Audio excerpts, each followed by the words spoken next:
Politik Indonesia selalu saja seru untuk dibicarakan. Terkadang polemiknya tak masuk nalar sehat kita sebagai rakyat. Inilah opini politik dengan harapan agar negeri kita selalu terawat. Pak Ganjar ini cukup cerdas dalam menghancurkan reputasi Anies. Salah satu keterampilan yang wajib dimiliki dalam dunia politik adalah komunikasi. Barang siapa yang menguasai komunikasi politik, kemungkinan karir politiknya berjalan mulus.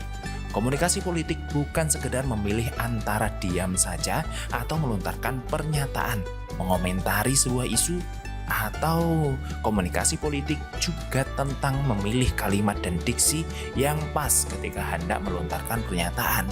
Bagi politisi, kemampuan ini adalah sebuah kunci. Reputasi orang yang bergelut di dunia politik bisa hancur seketika jika keliru dalam melontarkan pernyataan. Misalnya, seharusnya tidak perlu ikut bersuara, malah ikut bermain atau memberi komentar. Harusnya melontarkan pernyataan A, dia malah melontarkan pernyataan B. Jokowi bisa dibilang politis paling sukses di Indonesia, sebab tak perlu menjadi ketua partai. Beliau bisa memenangi seluruh pemilu yang diikuti. Dari mulai Pilkada Solo, DKI Jakarta, hingga Pilpres, semua berhasil dimenangkan oleh beliau secara gemilang. Semua prestasi fantastik yang mungkin tidak akan bisa dicapai oleh orang lain, prestasi hebat yang diraih oleh Presiden Joko Widodo ini tak lepas dari kemampuan komunikasi politik beliau yang sangat mumpuni. Beliau cukup cermat dalam memilih kapan harus bersuara, kapan harus diam. Beliau cermat memilih kalimat saat melontarkan pernyataan agar reputasinya tidak hancur. Setelah Jokowi dipastikan tidak akan maju lagi di 2024 jika tidak ada amandemen Undang-Undang Dasar tentunya, ada dua nama yang cukup potensial bisa maju di Pilpres 2024, yaitu Anies dan Ganjar. Elektabilitas keduanya cukup tinggi dengan selisih tidak jauh, meskipun masih di bawah elektabilitas Prabowo. Nampaknya persaingan Anies dan Ganjar sudah dimulai dari sekarang. Sudah mulai mencoba membangun reputasi dan citra diri. Untuk sementara, saya boleh mengatakan jika Ganjar unggul 1-0 terhadap Anies untuk satu persoalan yang serupa. Musim hujan sepertinya ini membuat kota-kota besar seperti Jakarta, Semarang rawan sama banjir. Sejak Ahok lengser, bisa dibilang banjir di Jakarta semakin parah. Anies belum mampu bekerja sebaik Ahok dalam mengatasi banjir. Dan endingnya, Anies kembali dibully habis-habisan setiap Jakarta banjir.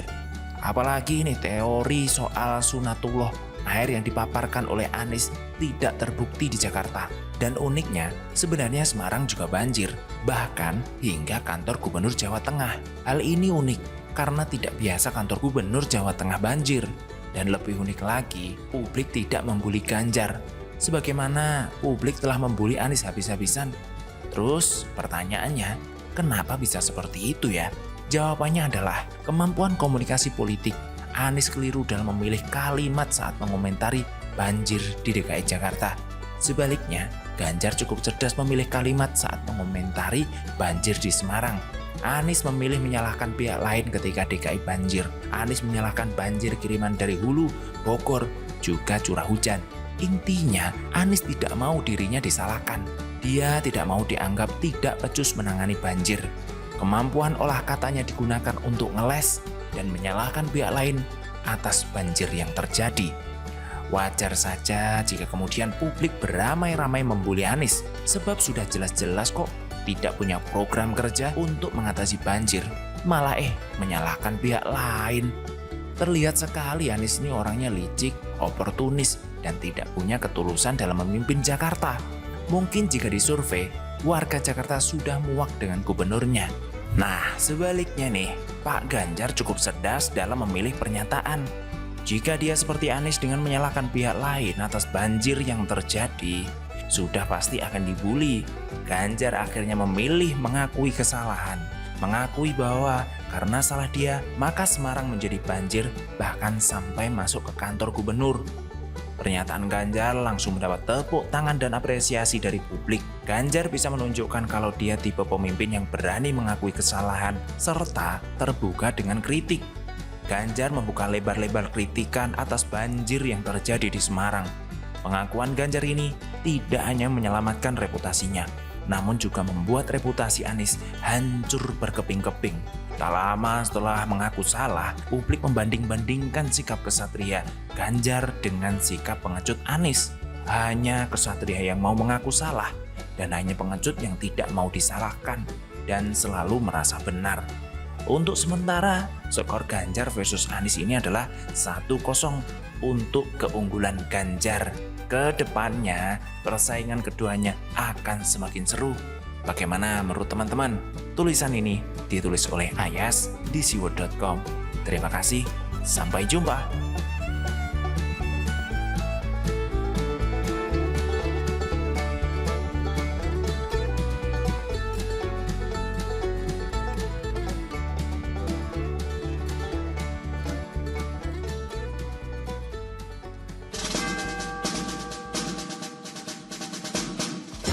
Politik Indonesia selalu saja seru untuk dibicarakan. Terkadang polemiknya tak masuk nalar sehat kita sebagai rakyat. Inilah opini politik dengan harapan agar negeri kita selalu terawat. Caplim umroh, Imam Jumbo pun pulang kampung. Entah ada kaitannya atau tidak, publik tetap mengait-ngaitkannya. Namanya juga netizen. Opini itu selalu liar.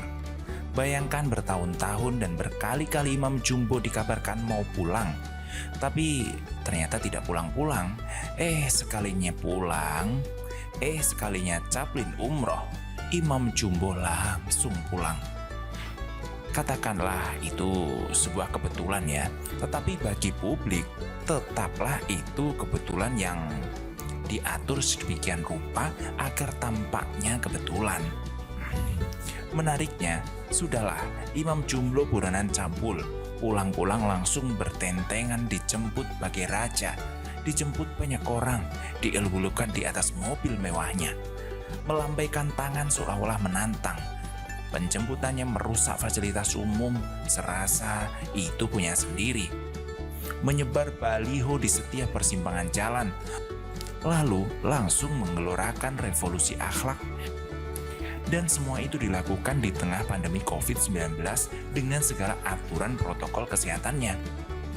Cara pulangnya dan kelakuan setelah pulang itu yang buat kita bertanya-tanya. Loh, kok manusia ini tidak ada malunya dan tidak ada takutnya ya? Bagaimana preman pasar yang tak seorang pun berani menegurnya? Tidak heran kemudian kegaduhan tidak bisa dihindarkan. Ditambah lagi kaki tangan Caplim yang beberapa tahun lalu ditahtakan di singgasana ibu kota menambah kegaduhan dengan bersilaturahmi ke Imam Jumbo cabul itu. Apa tidak tambah gaduh tuh rasanya? Sudahlah, buronan cabul, kelakuan macam preman dan melanggar protokol kesehatan dikunjungi pula oleh pemangku tahta tertinggi di ibu kota ini. Bukan hanya lawan politik yang gaduh, yang selama ini diam dan tidak memihak siapapun penuh bertanya-tanya. Lelucon apakah ini? Sesudah itu, si Imam Jumbo makin lunjak, bukan hanya melanggar protokol kesehatan, tetapi langsung tancap gas menghantam berbagai institut negara dengan mulut busuknya. Bahkan momentum sakral pun dia jadikan panggung bejat menghina seorang wanita dengan sebutan sudahlah. Ketika publik sudah mulai berontak dan berteriak lantang agar aparat bertindak tegas, ketika aparat pun akhirnya mulai tegas, Caplim malah membela si Imam Jumbo dengan mengatakan sebagai orang baik dan taat hukum. Pembelaan ini bukan demi menuduhkan, melainkan malah memancing kegaduhan, ya untuk mempertahankan kegaduhan yang ditimbulkan si Imam Jumbo. Jadi memang dari gerak-geriknya si Imam Jumbo dan kaki tangan Caplim sengaja mendesain kegaduhan sedemikian rupa untuk bertahan dalam waktu lama. Untunglah aparat bertindak tegas. Baik TNI maupun Polri kompak mengatakan sikap dan bertindak tegas. Pemerintahan pun mengambil langkah yang sangat strategis dengan menjadikan Ormas Ventung sebagai organisasi terlarang. Kegaduhan pun mereda. Walaupun dengan berbagai cara, antek-antek Capling masih berusaha menjadikan langkah pemerintah itu sebagai alat untuk menciptakan kegaduhan baru. Ya sayangnya, strategi dadakan menciptakan kegaduhan baru dengan memanfaatkan isu baru, seperti mempermasalahkan kematian Laskar Ventung dan perubahan nama Ormas Ventung dengan yang baru, tidak akan berhasil dan segampang itu meredam. Tetapi yang namanya Capling tidak akan berhenti untuk tidak menciptakan kegaduhan baru. Setelah antek-anteknya tidak mampu mempertahankan kegaduhan selama mungkin karena pemerintahan menghancurkan skenario mereka dan akhirnya semua tiarap. Capling pun akhirnya turun gunung juga. Tidak ada lagi Imam Jumbo sebagai alat untuk menciptakan kegaduhan. Tidak ada lagi Ormas Ventung yang berani turun ke jalan membela Imam Jumbo. Nah, intinya sudah tidak ada lagi peluru yang bisa ditembakkan untuk mengacau pertahanan lawan. Yang tersisa hanyalah curut-curut yang nyalinya tak segede titik Imam Jumbo itu. Mereka tertidur setelah peluru andalan dimasukkan ke jeruji. Tidak ada pilihan lain, curut-curut itu harus dibangunkan. Enak amat tidur siang bolong kayak gini. Akhirnya, Capling pun memancing kegaduhan baru. Dia sendiri menimbulkan kegaduhan baru dengan menuduh polisi memanggil pengkritik pemerintah. Benarlah, pemancingan si Capling ini disambut carut-marut yang sedang tidur. Mereka tiba-tiba menuduh penguasa sebagai otoriter yang anti kritik. Pemerintah anti kritik, kalau dikritik maka pengkritik akan dipanggil polisi. Itu narasi penguasa sebagai otoriter dan anti kritik dan menggunakan aparat keamanan untuk membungkam pengkritik. Tampaknya seperti biasa saja dan tidak berbahaya. Tetapi jangan salah, banyak negara hancur hanya karena penguasa dituduh otoriter. Apalagi kalau yang menuduh penguasa sebagai otoriter itu adalah tokoh-tokoh yang dulu pernah jadi penguasa. Ya, seperti si Capling ini. Untungnya, Capling dulu pernah jadi teman penguasa. Jika dulu penguasa dituduh pelongo-pelongo oleh lawannya, bagaimana mungkin sekarang setelah Capling bukan lagi teman, malah penguasa tiba-tiba dituduh otoriter. Narasi yang timpang seperti ini justru akan menjadi bumerang bagi si Capling. Narasinya memang berbahaya, tetapi bertentangan dengan narasi yang sudah dibangun lawan penguasa selama ini. Publik juga akan bertanya-tanya, bagaimana mungkin secangkir kopi terasa manis dan pahit pada waktu bersamaan? Bagaimana mungkin seorang penguasa yang pelongo-pelongo pada saat yang sama juga otoriter? Atau mau bilang begini, oh yang kemarin itu yang kelihatan bukan aslinya, begitu maksudnya. Memang si Capling ini kayaknya baru bangun ya, para pendengar yang budiman. Jangan mau dipancing si Capling lah, nanti tumbuh kumismu seperti dia. Begitulah kira-kira. Tulisan ini ditulis oleh Morasifu dan disiwo.com.